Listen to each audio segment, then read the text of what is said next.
Hey, everybody. Welcome to another episode of the It's Just Business podcast. And today I'm joined by Leo Johnson of Dodo Pubs. Welcome, Leo. Thank you. Hey, how you doing? Very well, very well. It's been a glorious day today, and I'm delighted that you're here to join us. So, thank you. Very pleased to be here.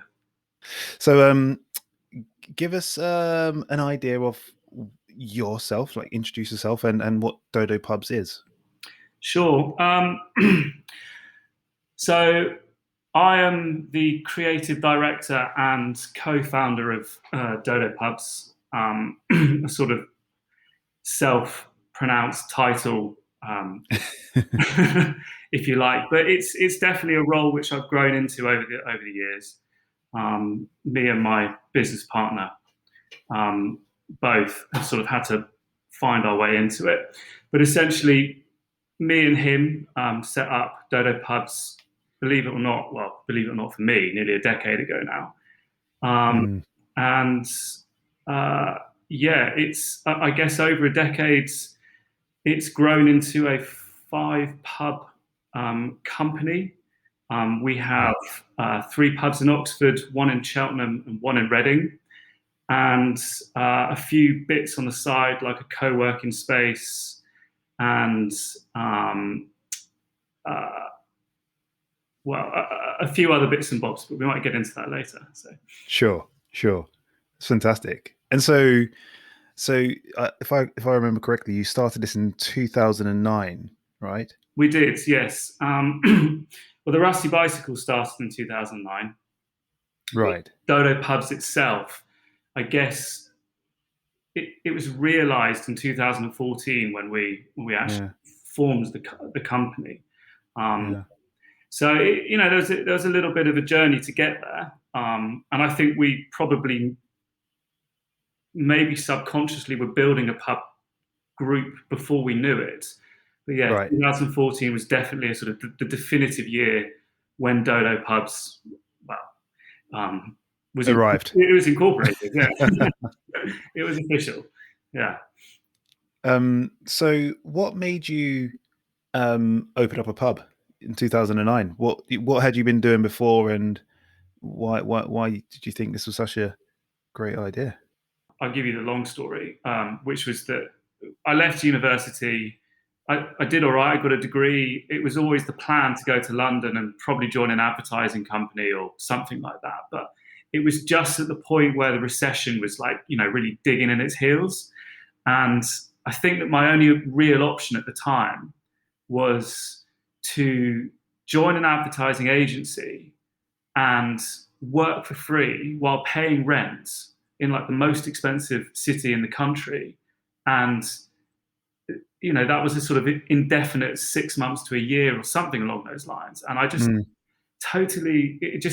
it didn't gel. There was just something which, well, apart from the fact it was kind of a risky business because there was no guarantee of having a job at the end of it. Yeah. And, I guess maybe sort of, kind of free thinking uni sort of point in your life, I just thought, well, you know what, I'm going to find a different route. So I went to Ireland. I learned how to cook.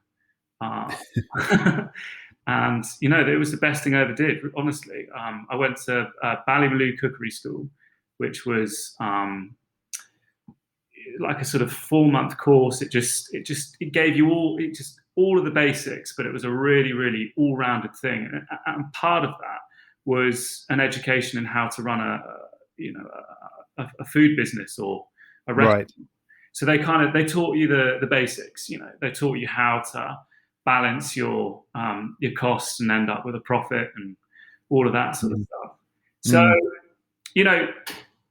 that was what I was doing, and I did some cooking in gastropubs and whatnot. I then went off to I did a ski season, and I guess that was the interesting point where I was kind of given carte blanche to do whatever I wanted. I was looking after guests.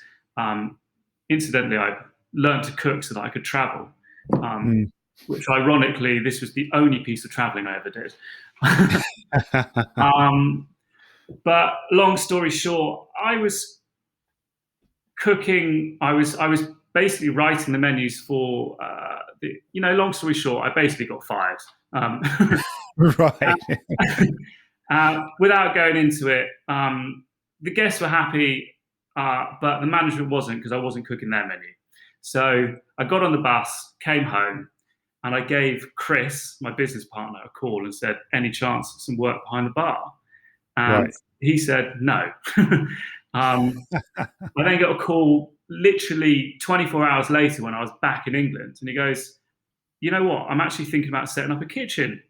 And that was where our relationship began. So I basically came in and built his kitchen, Yeah. which was an incredibly unique experience for someone who had my experience. I mean, I sort of made it up to CDP level. Uh, Mm, I knew how to cook, but I wasn't carrying that title of head chef. mm, And so I was kind of entrusted with starting up a kitchen. mm, And, honestly, the best part of it was that we were both making mistakes.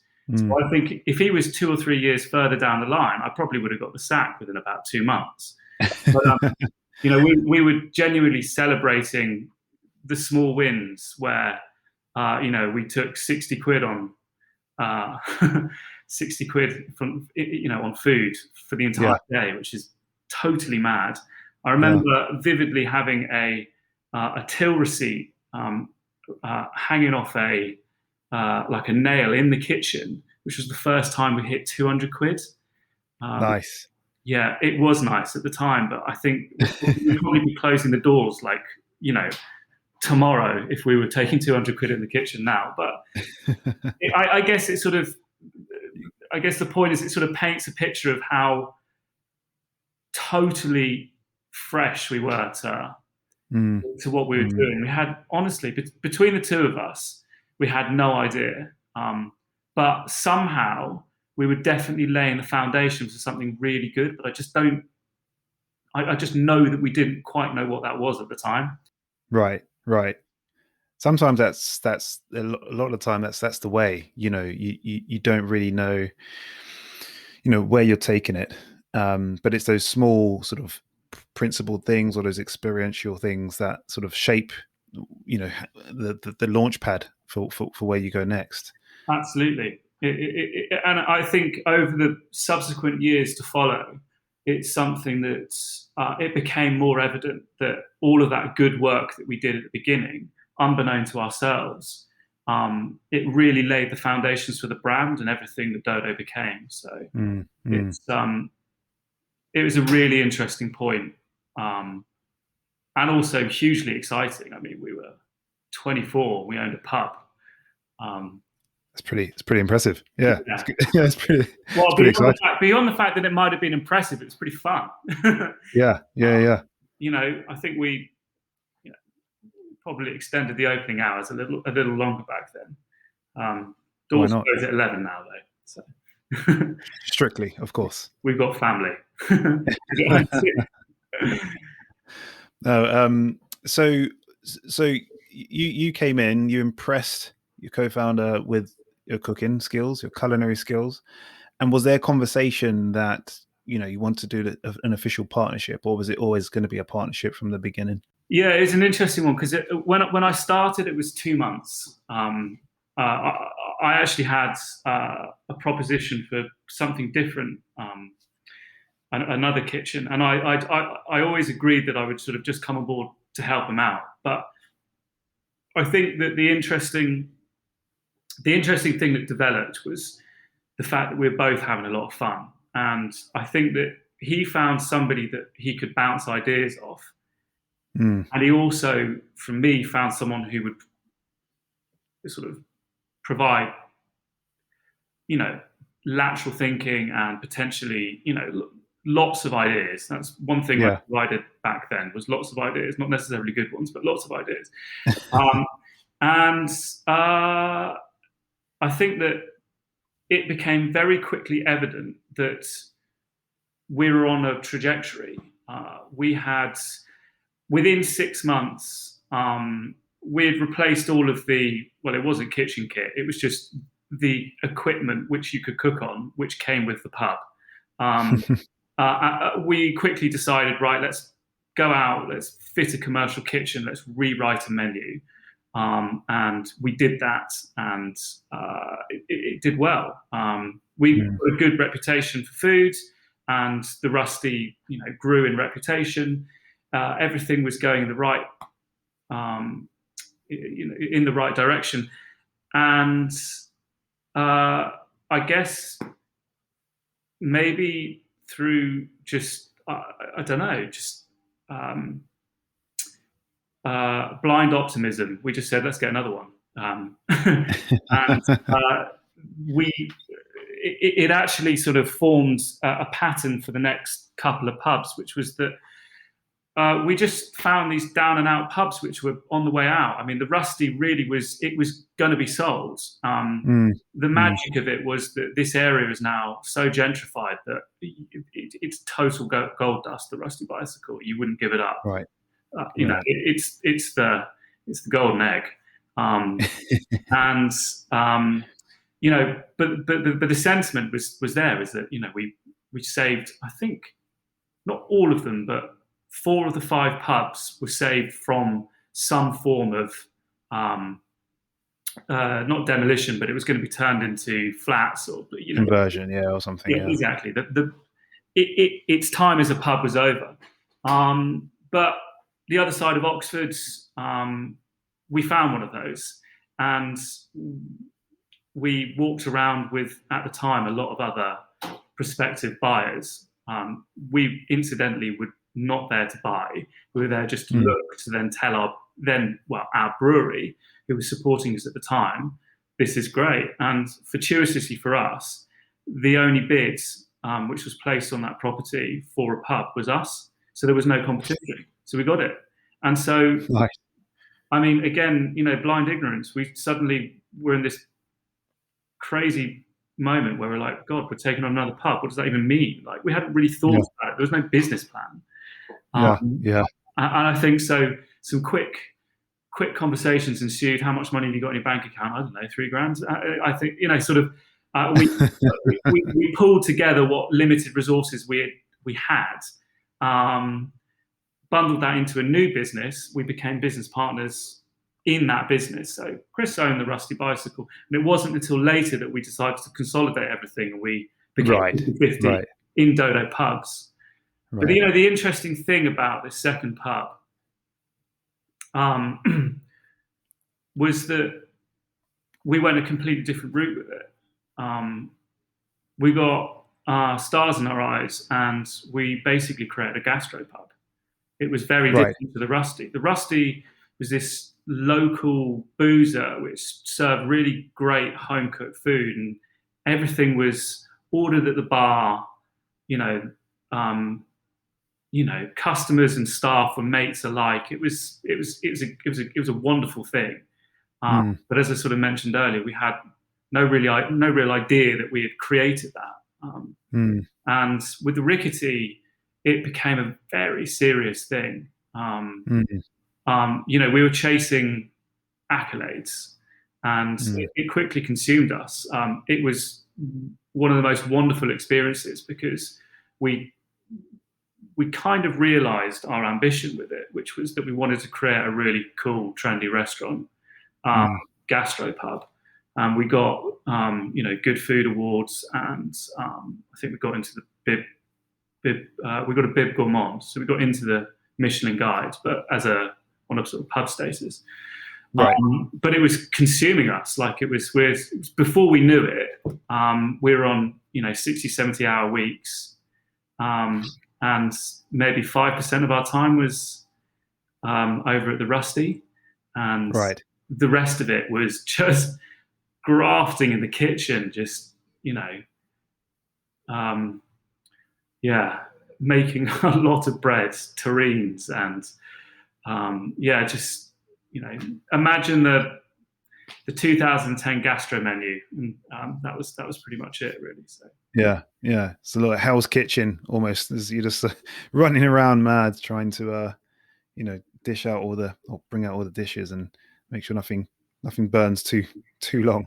Yeah, exactly. But it was a great experience, and I guess what we did was we're hugely proud of.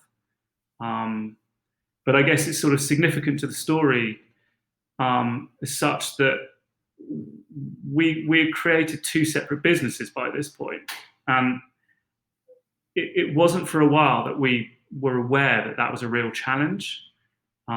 It was definitely something that needed to be ironed out because we weren't going to move forward. Because we effectively had two different operating models. We had one restaurant and one, Yeah. neighborhood pub. Yeah. And this was the pivotal moment really for Dodo, because this was when we sat down and we started having to work out what it was we were doing. It was the first time Right. we really started thinking about a business. We had just been running pubs and having a great time doing it, and learning a lot along the way. But it was that we were learning all of the details. We were a head chef. We were a general manager. We weren't operators of two pubs at the time, or at least that's not where our heads were. But I think the really interesting thing which occurred when we started to kind of try and work out what was the right direction to move forward, is that we began to realize that everything that we were doing for the Rusty was just working. I was doing 60 hours in the kitchen at the Rickety Press, and we weren't making any money. Right. We were serving great food. We were getting awards. We were getting recognition. We were getting happy customers. But the thing is that we're working really hard. We're not really turning much of a profit. Whereas in order just to fulfill our responsibilities, we were making the Rusty easier and easier to operate. We're making these decisions which, unbeknown to ourselves at the time, until we started reflecting on it, we were actually creating an operating model. Is that the Rusty was supporting the Rickety. Right. Our little sort of gentle boozer over in East Oxford was making all of the cash, and it was holding the Rickety up. Yeah. And I think it's finally when we kind of acknowledged that, and that was the time where we had our non-executive director came in. He helped us to form our thoughts a little bit. This was the point where we realised that we needed one model in order to move forward, and we needed to decide what it was going to be. And I think that it was probably the easiest decision that we had ever made, really, because actually, as much as we had enjoyed the experience of setting up a gastropub restaurant and proving to ourselves that we could do it and cook essentially and be recognised for it, it wasn't us. We were much more sort of order at the bar, that casual nature of the neighbourhood boozer, which serves really good food, but it's done in a really unpretentious way. It's interesting how expectations change as soon as you order food from a table. Sat at the table and it's laid with cutlery, you suddenly have a heightened sense of expectation, which is just totally absolved when you order at the bar. By deformalizing it, people are just so much more receptive to going, that was a delicious plate of food. Right. I don't expect anything else. And so I guess that was it, really. Dodo Pubs was formed. We came up with a name, and the Rickety closed for 6 weeks. We converted it into the Rusty Bicycle, into the Rusty Bicycle model, and never looked back. That was the beginning of Dodo Pubs. It was the beginning of the operating model, and from that point on, everything became simpler. Right. Yeah. So I guess when you got, it's interesting kind of reflection there. So when you had this sort of table service, you needed more staff, I guess. It was just a bit more work, operationally to manage. And by you converting it to this Rusty Bicycle model, so more casual ordering at the bar, etc., that enabled you to be. Did it reduce your costs because you had less sort of table waitresses or table waiting, or did it also just increase the amount of business because more people came? Because you don't need to dress up to go to Rickety. You could just put on a pair of joggers and kind of get a good meal. What did you sort of see there? It was a bit of both of those things. So the staff costs were reduced because we could operate a smaller team to serve a larger number of people. So that was certainly true. The second thing which happened was that I think the nature of gastro food was that it was a very, very condensed trade. It all happened. It literally all happened with a bang. It was always 6 till 9, and it was a crazy, crazy 6 till 9. And that was when you made your money, because that was when you got your average spend, which needed to be a high average spend. But with the Rusty operating model, it was much more spread out throughout the day. It was much more accessible throughout the day for customers. So what we found is that the average spend dropped. So, for instance, someone might come in and order a pizza, a pint, or a pizza, just maybe a pizza. But we were able to serve, probably 8 to 10 times the amount of covers as we were before. I mean, I think that from memory, I think we were going from 200 to 300 covers a week to something like maybe sort of 1 to 1,500 covers or something like that at the Rickety. Right. And it gives you an idea that, it was definitely the right way forward. So we were producing more food, but it was a lower cost and it was more accessible. Right. So again, I guess we didn't put much thinking into it because we had already stumbled across it at the Rusty. We just replicated it. And so you've done a new menu, and made it perhaps low light and more casual in terms of decor, and pulled the table. Did you like change the tables and make them a bit more?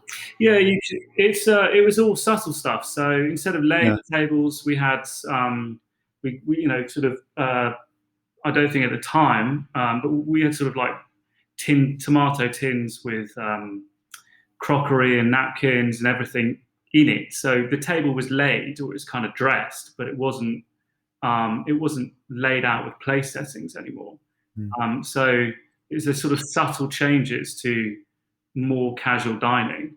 The menus were now the same, and that's something that we've never changed ever since. Every single pub has the same menu. Okay. And that, again, well, every pub has the same menu and pretty much the same drinks list. So again, it's an operating model now. And when you change one, you change all of them. So again, that became much, much easier. And I didn't mention that with the Rusty, one of the things that we did in order to make it super, super easy for us to run, while all our focus was over on this gastropub at the Rickety Press, we basically just created a burger and a pizza menu. And that was it. There were things on the sides in order to accommodate, various tastes and, salads and a few starters. And I think we had some desserts and whatnot. But essentially, burgers and pizzas were the core. And again, that's the great thing about like a burger and a pizza menu is that, well, one, both of those items are synonymous with beer. I mean, oh yeah, of course. I mean, pre beer and post beer. It's yeah, exactly. During beer, but also I could have you can create a sort of 8 to 10 strong pizza menu, and essentially every pizza is the same. I mean, yeah, okay, the toppings change, but the action is the same. It's much more process driven. It's much easier to write or give the impression of a large menu, but you don't have Mm, to cook 10 completely different dishes every night. mm, And the mm. same goes for burgers. There's a little bit more variety in burgers, but if you just take the basic beef patty and sort of mess around with it so that it's got some different garnishes or different fillings or whatever you want to call it. Essentially, it's the same thing. So you now have a menu which is 2 items but has the appearance of being 20. Um, Right, and right, it, right. it, it works. It continues to work really well, mainly because it goes so well with beer. um, but it's also it's meant that with the knowledge that we acquired from cooking, our gastro restaurant thing that we did, we piled the same amount of curiosity into developing the burger and the pizza. Mm, So over the mm. course of the last sort of 5 or 6 years, I don't think the dough recipe for the pizza has stood still for more than about 6 months. It constantly changes, but they're Okay. the smallest changes, and you wouldn't notice it, but it's all about getting a little bit more rise or a little bit more flavor, or getting it to react with the flames in the oven or the temperature in the oven, and all of that sort of stuff. So Right, right. so it's all there, but it's kind of Yeah. it's hidden now.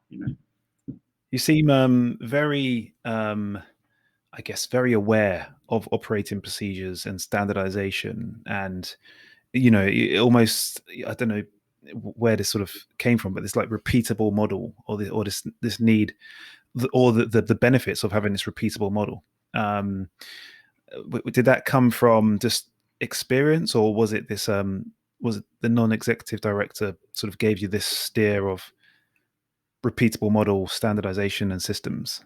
I think it was definitely a bit of both. I mean, I think the one thing which any chef will tell you is that production is key. It doesn't matter how elaborate your dishes are; they have to be identical from Mm, one dish to the next. So if you're going to serve that one dish, you need to serve it identically for every single customer that orders that specific dish that day or that week.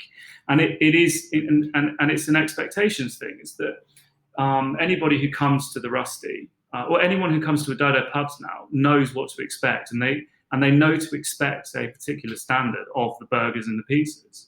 Um, yeah, and if they dip, well then I guess their interest, understandably, will dip, and they'll wander off and find something else, or a better pizza joint, a better burger. yeah, So um, I guess from a kind of like a brand point of view, production is not production. Consistency is king. Has to be mm, if you're going to be mm. building up, a sort of a mini pub group like we have.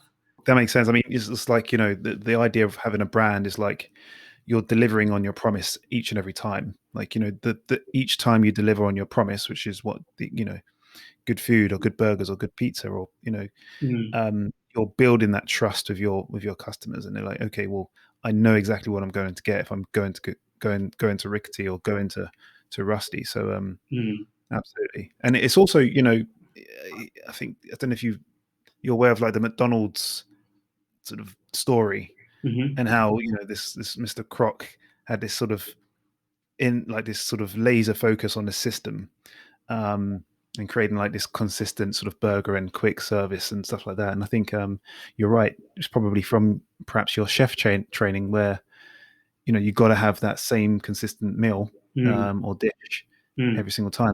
That in itself is a process. No, absolutely. It is. I mean, I sort of feel like I should mention it, give a shout out to Andy, because at about, I think it was pub three, so the thing which me and Chris as founders have done, we've always sort of filled a position and then sort of or worked out how to operate in a particular position. So I might have been I guess, a head chef and a general manager. Chris was, and then we kind of filled those positions at the Rusty, and then became an area chef and an area manager or whatever. But we've now sort of pushed ourselves up into a more kind of, we're definitely directors of the company. And in part doing that was handing over the kitchens. I haven't now, I'm no longer in charge of the kitchens. I handed that over to Andy. And so Andy is now our kitchen director, and he's brilliant. And he's taken that sentiment, to a whole nother level, to the point that I still work with him to design the kitchens, but we have a layout, as in every single kitchen, or I should say every single station. So we've got a main section and a sort of pizza section. It's always the same kit. It's always the same size kit, and it's always laid out in exactly the same way. Even to the point that all of the toppings in the sort of, I guess you have to imagine this, but whenever you go to a pizza restaurant, there's that open fridge with all the toppings, onions and the toppings. On top of the counter, exactly. That's always laid out in exactly the same way in every single pub. So if a chef who works in one pub was to go and cover a shift in another, it would be identical. It would literally be like they're just working the same section. And that level of procedure, it is familiar to the kind of McDonald's model. When you hone that level of production and procedure, and it's something that we're still working on, we're still doing, but it's really starting to pay dividends now, especially as you start to get into the 4-5 pub territory, and you can't physically be in all of those places all of those times. You can't spend, you really can't spend that much time in any one kitchen. At least Andy can't anymore. So no, it's an important thing. It's really important, especially the larger you get, the more important it becomes. That's for sure. Yeah, absolutely. Because at least it removes you, or it allows you to step away from the day to day and start, focusing on optimization or growing, etc. So just being able to hand over someone a book, or to say this is how it's done. Goodbye. I'll see you next week. That is where you should sort of, every business owner should be aiming for, especially at that size and scale. Just a couple of questions.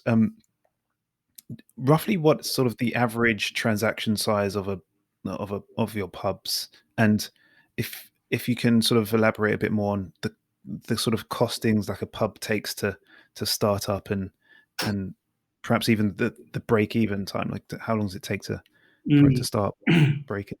It's so for us now, it's very different to what it was at the beginning. I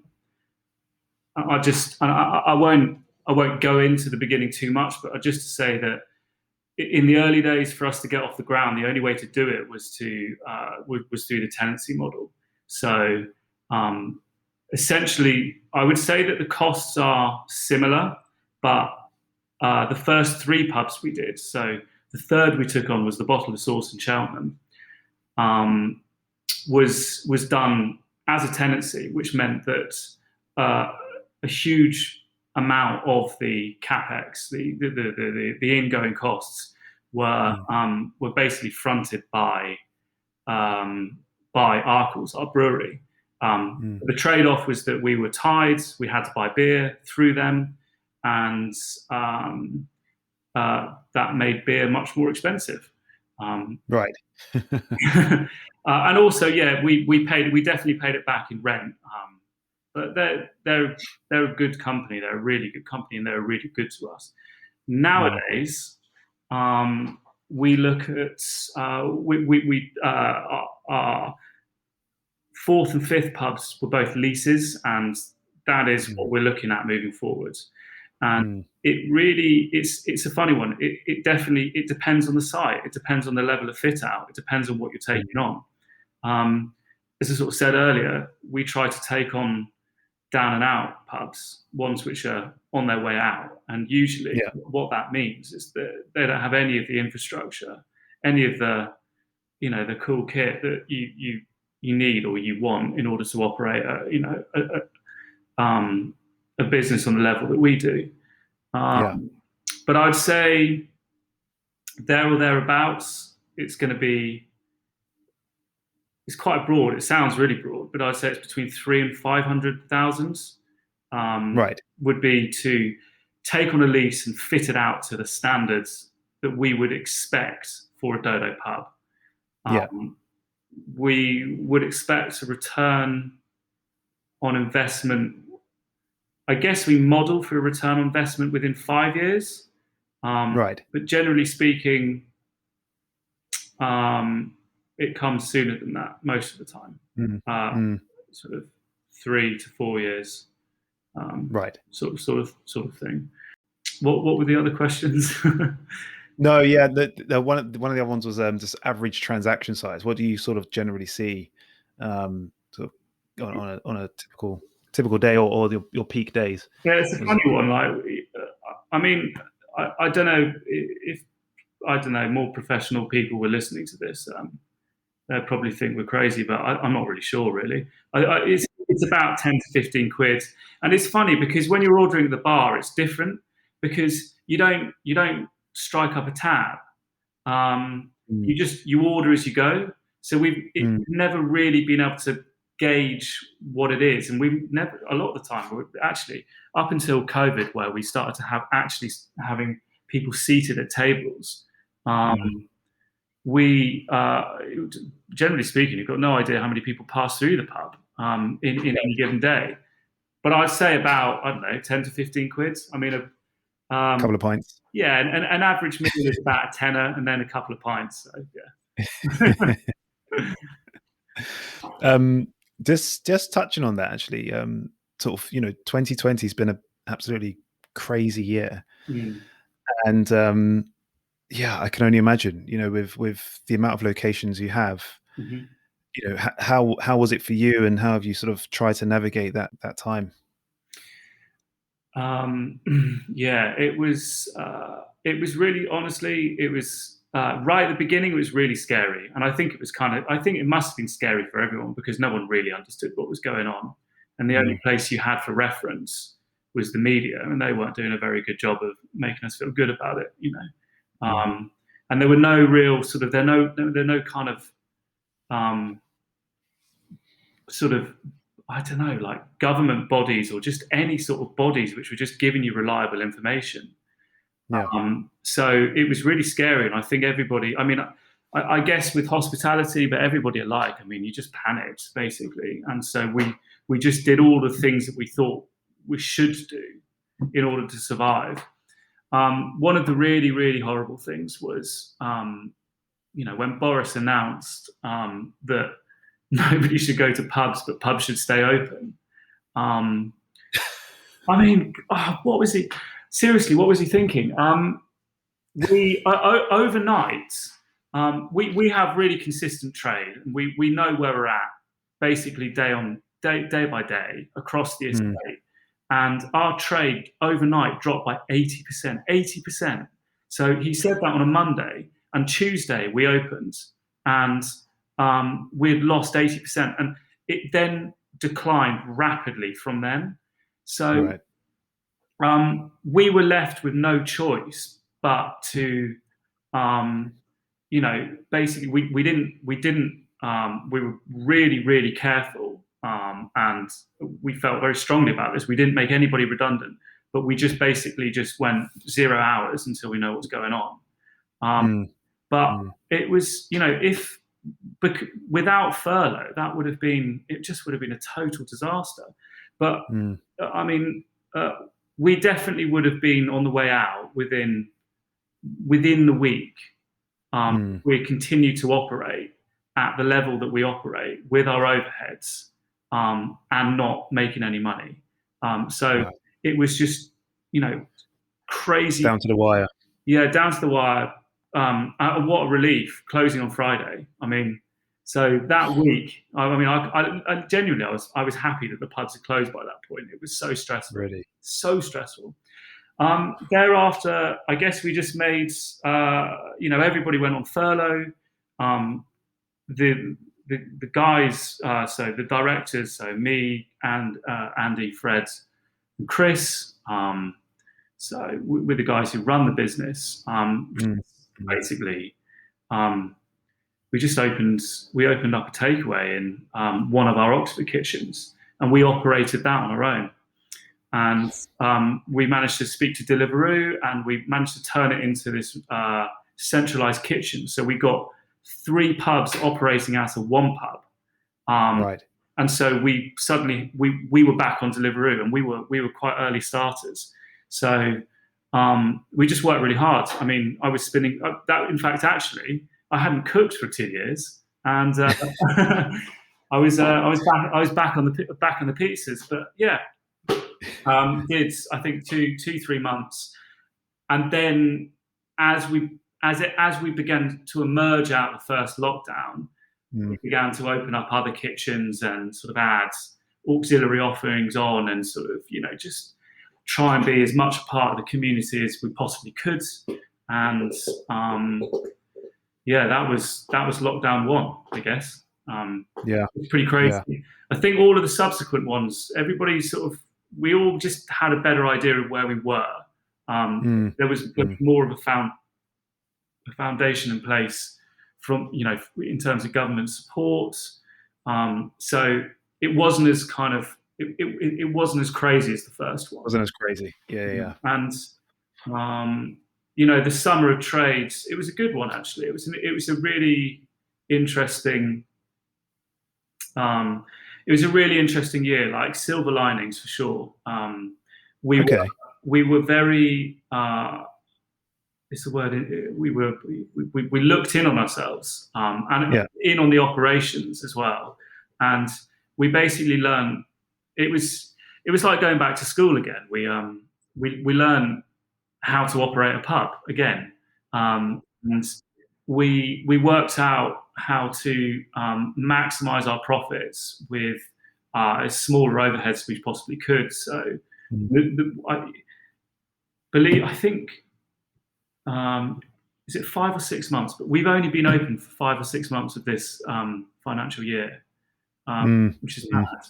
And of that, most of the estates, most of the 5 pubs were only open from 5 till like 10, 11 midnight. And we only opened at that time because that was the squeeze point. When I said that the gastropub only made money between 6 and 9, well, we still make the lion's share of our cash in those periods. So with the furlough scheme allowing us to support staff and have them on less hours, we were able to effectively generate a pretty decent profit out of a much reduced turnover.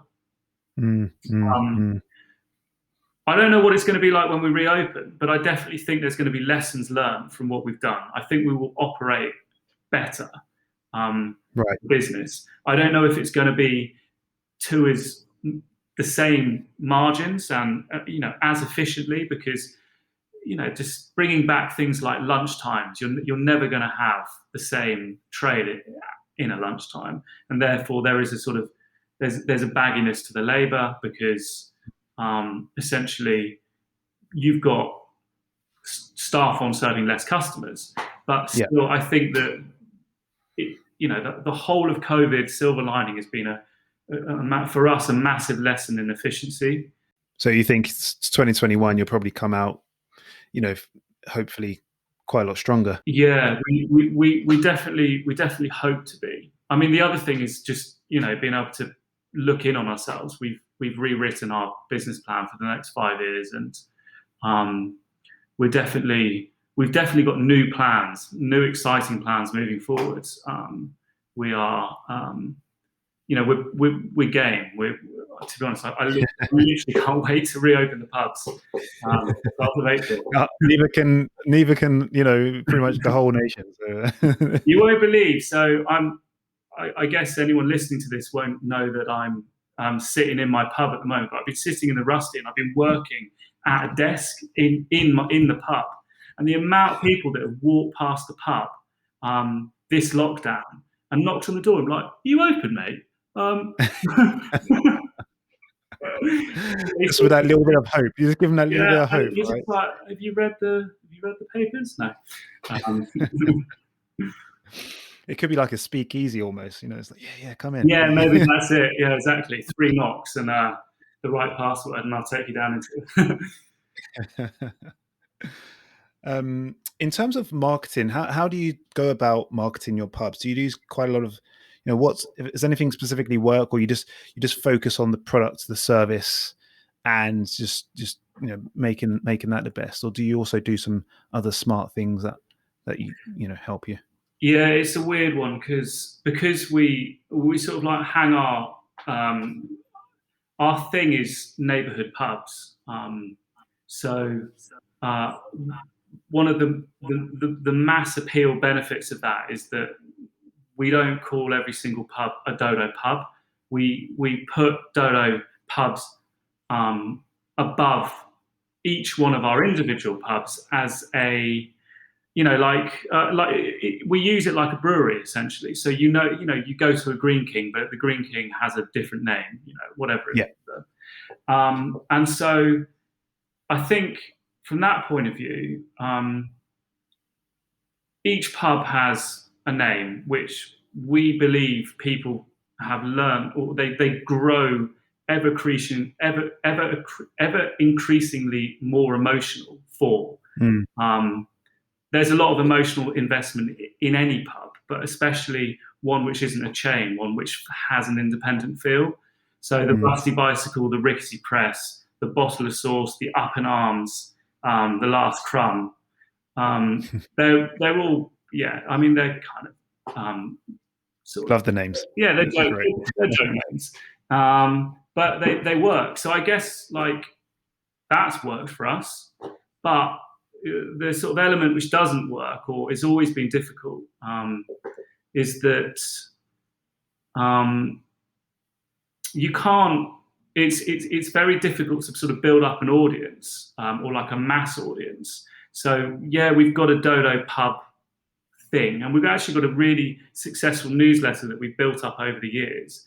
But Oh, great. that newsletter has always come about through local collection.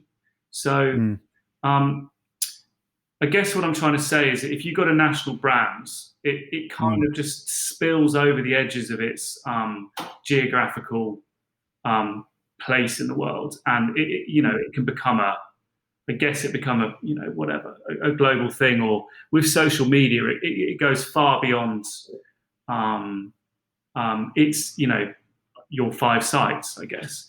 But the yeah, thing about yeah. having lots of individual sites is that you're wholly reliant on building up that neighbourhood, um, the vibe basically. So Yeah. we've never found that much marketing really works for us, like paid advertising, digital advertising, all of that sort of stuff. We just basically put out a load of really nice messages on social media, and Mm, we mm. ask anybody who's interested in what we're doing to sign up to our newsletter. And Right. yeah, the newsletter, it's worked really well. I mean, actually, in the first lockdown, through that newsletter, I think we managed to crowdfund like 17 grand or something, which was great. We Right. Nice.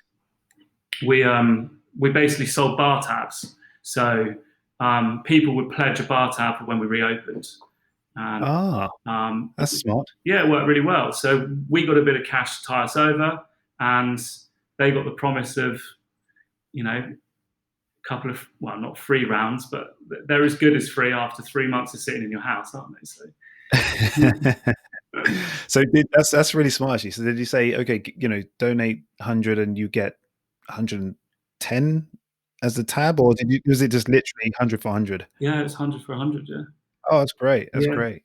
It goes to show like the community was pulling together and happy to, put their money down to support. yeah. Totally, the loyalty is it's really strong, and Mm, surprisingly so, because even our fifth site, which is in Reading, we only opened it in November, so it barely had sort of 4 or 5 months of trading.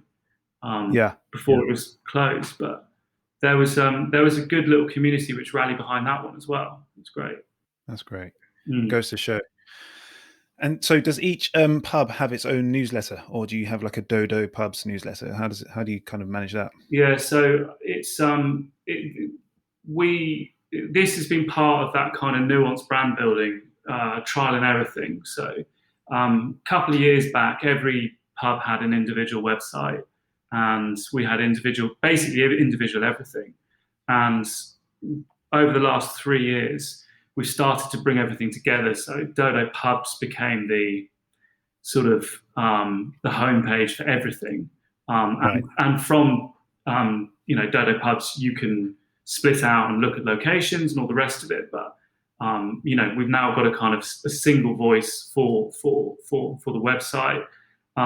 Social media stays independent, but we've got a Dodo Pubs handle which kind of has a global voice. And then in terms of the newsletter, it's a single thing. It's Dodo Pubs.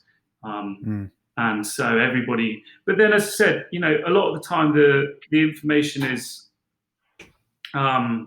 relevant to everyone. You have a menu change and it changes in all the pubs. So that operating model, it works quite well for that. So. No, it definitely sounds like you've got some really sharpened knives over the years. That's great. Leo, just conscious of time. Sure. What big plans do you have for Dodo in 2021 and beyond? If you can enlighten us. And I imagine perhaps COVID, a lot of pubs might be going under. Is this an opportune time for you guys, or? I suspect you're right, but probably a bit too early to tell. I think that the pubs which are going to go under might go under when the support is lifted. But for us, we've got a site on the cards. We've got a new site. We're in with designers. Heads of terms have been agreed. So hopefully July, we'll be opening something new. Nice. Which we're really excited about. And it's going to have, it's 3 floors, and the first and the second is going to be an extension of our co-working, Dodo Works. Right. So that's going to be good. Sounds good. We're also, we've got quite big plans for developing sub-brands within the business. So over lockdown, we've been working on something called home-baked pizza. And essentially what it is, it's our pizza. It's the Dodo pizza, which everybody knows, but it's cooled down super quickly, and we put in a backpack, and we can effectively send it through the post to people so they can reheat it at home. And nice. It's going well. It's going really well, and we might. That could possibly be a bit of a side hustle. And then I guess the other things are, we've got plans to maybe bring in a kind of coffee and bakery concession, so that some of the pubs are going to get, like a business within a business, and it will be run independently, and it'd be really cool. So basically, the pubs are going to get like an even bigger offering. There's going to be more reason to be in any one of the Dodo pubs during the day, or maybe even in the morning. So that's exciting. And then, there's a couple of curveball ideas as well. But we're thinking about, we might get into events as well. There's been talk about, like a beer fire engine, maybe. Get an old fire engine and turn it into like a sort of roaming Dodo pub, which like a party bus. Yeah, basically, yeah. So I can imagine you guys have been pretty I don't know, just itching to go, like, during this lockdown period, maybe coming out of all these fantastic ideas. Yeah, maybe it sounds like that, but I think it's definitely going that way. I mean, we've decided to grow a little slower. We've done the figures, and we think that we can get to where we want to get to, and with a much more organic growth, and a much, much, much more genuine product at the end of it, Mm, but also do a load of fun stuff along the way, like I just said. So mm. although it sounds, I might have to get out of lockdown and question whether or not I was, I've gone mad or not. But I think we'll probably talk ourselves into doing these things for sure. Why not? Why not? Yeah, exactly. Why not? Leo, I'm super grateful for you coming on the show, and sharing your story with Dodo Pubs. What sort of last words of advice would you give other entrepreneurs out there? Oh, wow. I guess, I mean, I definitely think that getting into it the way that we did and enjoying the first couple of years was like, yeah, it was the best thing that we ever did. But maybe think about the operating model a bit earlier than we did. um, Yeah, if it's something that you want to grow, think about how you're going to do that for sure. how to scale. Yeah. Yeah, yeah, super. Well, and where can everybody find sort of Dodo Pubs? Yeah, sure. It's we've got three in Oxford. We've got one in Cheltenham and one in Reading, and maybe one in Whitney. Um, Maybe. maybe. So yeah, basically the home counties at the moment. So Well, Leo, all the very best with your reopening this year thank you and very much. and beyond. And I'm sure there's exciting things to come. So thank you. Thank you for having me.